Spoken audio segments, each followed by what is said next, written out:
Assalamualaikum warahmatullahi wabarakatuh.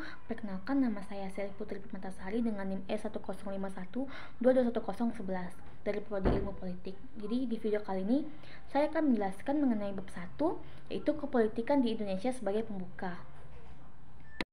Transisi menuju demokrasi di Indonesia dari pemerintahan atau rezim yang otoriter menuju rezim yang relatif demokratis menjadi peristiwa politik yang paling dramatis pada akhir abad 20.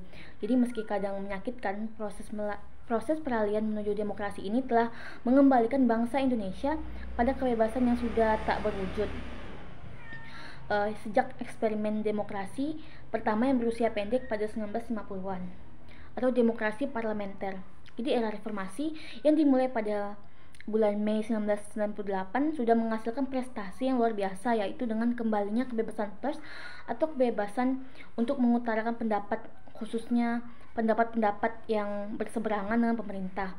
Kemudian kebebasan berkumpul dan berserikat seringkali oleh Orde Baru dimaknai sebagai pembentukan partai politik atau pembentukan organisasi kontra pemerintah.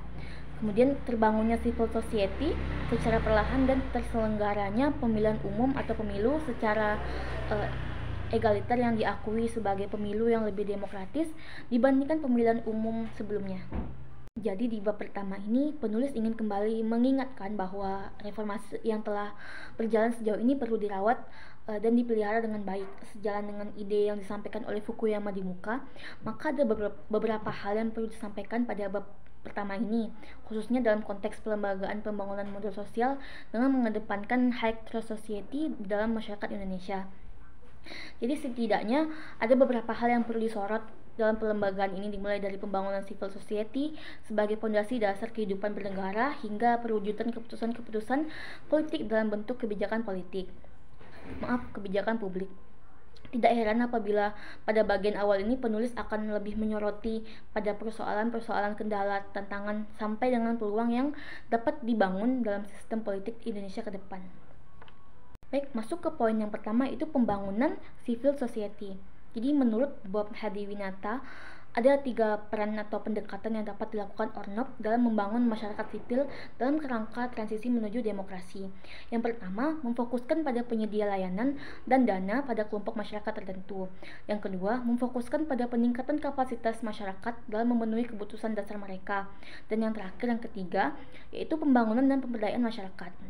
Sedangkan Barber membagi masyarakat sipil dalam 3 jenis, yaitu yang pertama libertarian civil society, yang kedua communitarian civil society, dan yang ketiga strong democratic civil society, yang intinya relatif sama dengan apa yang diutarakan oleh Giddens dalam The Third Way-nya. Namun yang terpenting dalam memahami masyarakat sipil adalah ORNOP yang merupakan salah satu dari elemen masyarakat harus memberikan dorongan, daya, dan pelatihan bagi warga agar mereka tidak terlampau tergantung pada negara.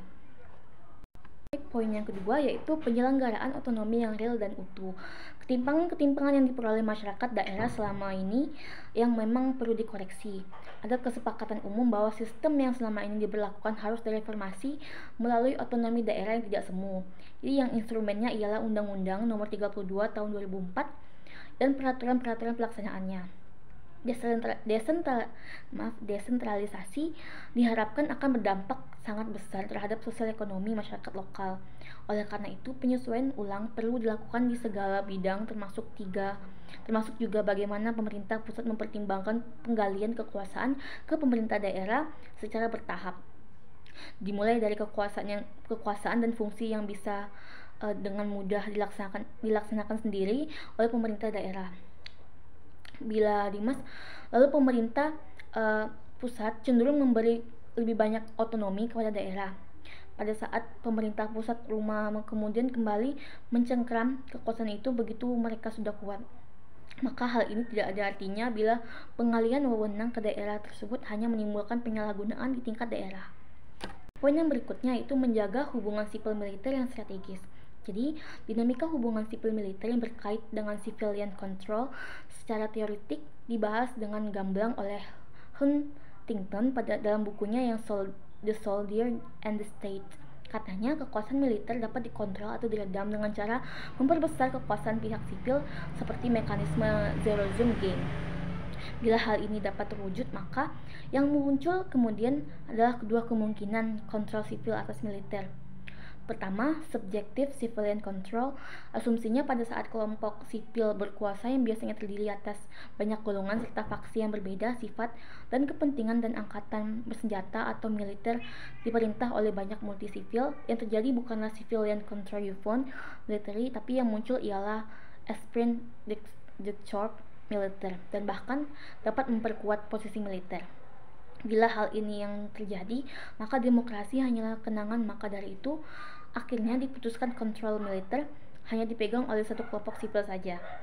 Ini artinya kelompok lain tidak memiliki kontrol terhadap militer karena kontrol yang dimonopoli oleh salah satu kelompok sipil lainnya demi kepentingan bersama. Dengan demikian, upaya kontrol sipil terhadap militer secara subjektif membawa implikasi bahwa kekuasaan berada di suatu golongan yang biasanya dimanfaatkan oleh penguasa sipil.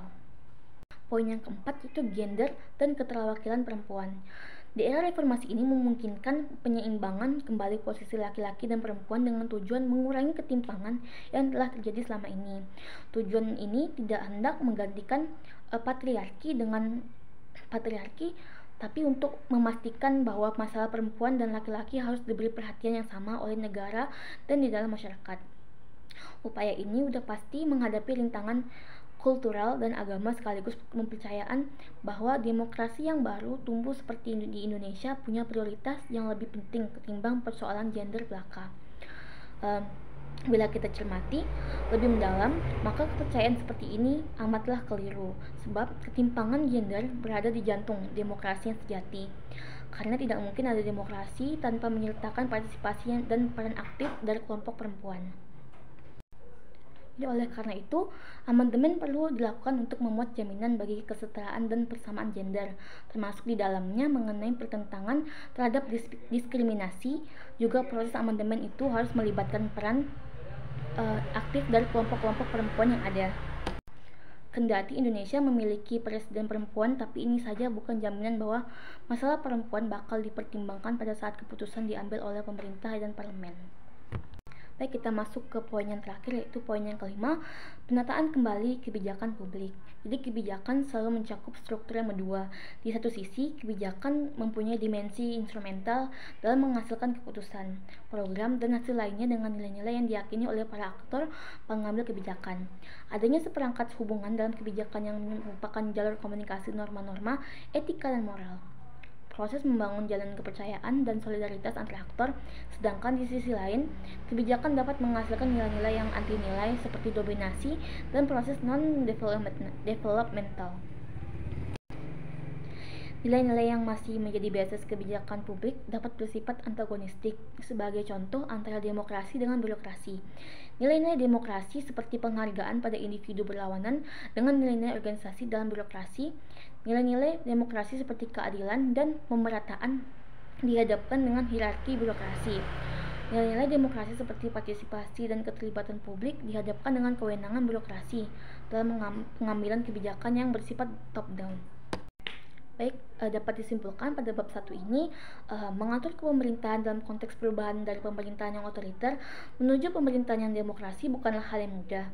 Sejatinya melakukan perubahan atau revisi menuju iklim yang demokratis di negara kita bukan hanya kerja birokrat di pemerintahan, tetapi tugas seluruh anak bangsa, mulai dari militer hingga buruh, dari anak-anak hingga orang tua, dan oleh perempuan maupun pria.